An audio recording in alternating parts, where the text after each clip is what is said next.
Um, you know, my kind of personal story when I first heard about Bitcoin and the whole crypto space, um, I didn't act or jump on it right away, but I was trying to save a company, um, and that's the kind of thing I used to do was work with turnaround companies, and was too busy. But I remember early on listening to videos that going to YouTube and seeing Roger Ver talk about Bitcoin long before the fork wars, and so this is how I feel. This is he's able to articulate exactly how I feel about government and about the use case for Bitcoin and peer to peer transactions, and no third parties. He was able to articulate the stance that we need to take and the fight we need to take for liberty. And so, I want to say though I was listening to him 2014, 2015 in that that area, that arena. So he and Voorhees was another one of my favorites.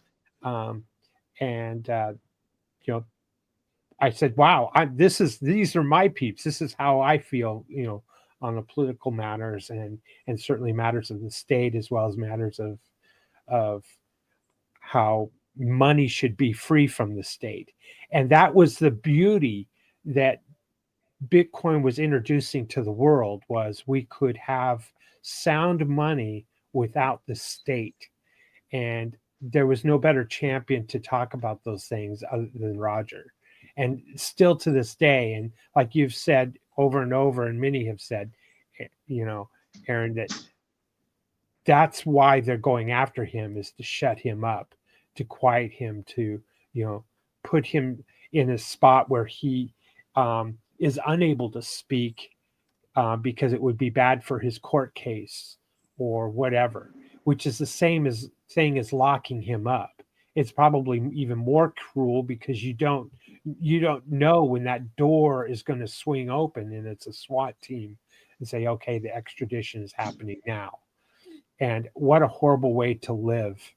Of course, being in a cell is worse, but it's a fine line between the two, isn't there? It is.